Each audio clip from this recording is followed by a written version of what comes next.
श्री स्वामी समर्थ। मी आज तुम्हाला स्वामी चरित्र सारामृत याविषयी थोडीशी माहिती सांगत आहे। स्वामी चरित्र सारामृत या शब्दातच अमृत हे शब्द दडलेला आहे, कारण की हे जे सार आहे स्वामींचे चरित्रात ते खूप अमृतयुक्त आहे। म्हणजे आपल्याला आयुष्याला आपल्या अमृत देण्यासारखे आहे, अमृतासारखे आहे। कारण त्या प्रत्येक अध्यायाचे 21 अध्याय आहे, त्या प्रत्येक अध्यायात खूप काही शिकण्यासारखं आहे, खूप काही घेण्यासारखं आहे।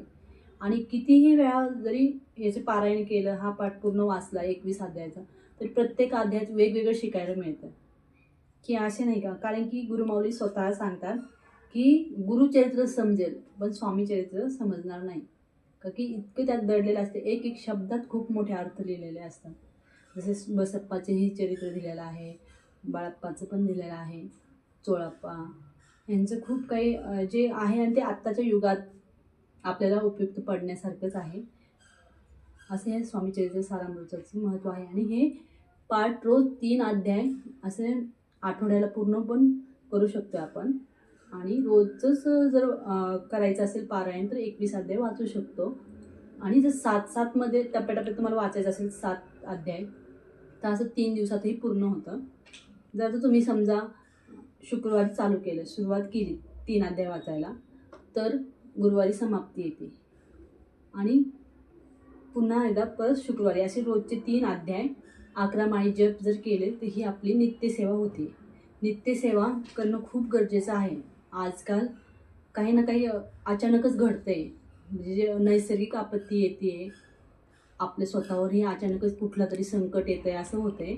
तर त्या काळात 11 माळी जप हे आपलं कवच म्हणून आपल्या भोवती फिरतं। जेव्हा आपण सकाळी सकाळी बाहेर पडायच्या आधी 11 माळी जप केल्या, 3 अध्याय वाचले, हे कवचाचं काम करतात। आणि 11 माळी जप करायला काही 15 मिनटं लागतात आणि हे 5 मिनटात अध्याय होतात। अशी 20 मिनिटाची सेवा आहे, पण ती आपल्या आयुष्याला पूर्ण नवीन वळण देणारी सेवा आहे। कारण की कुठली काही भीतीच नाही, स्वामी आहे पाठीशी। ते म्हणतातच ना, भिवू नको, मी आहे तुझ्या पाठीशी।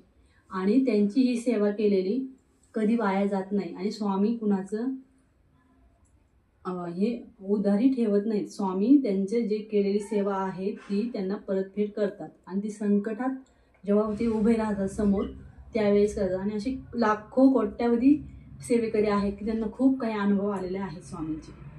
हेच मी थोडक्यात सांगायचा प्रयत्न केला की नित्यसेवा काय असते, ते 3 अध्याय आणि 11 माळी जप हे आपली ही नित्यसेवा असते।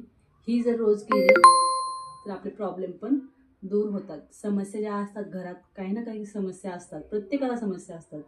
जसं समर्थांनी सांगितलेलं आहे, रघुवीर समर्थ म्हटलेलं आहे, जगी जन सर्व सुखी असा कोण आहे, विचारे मना तुझं शोधून पाहे।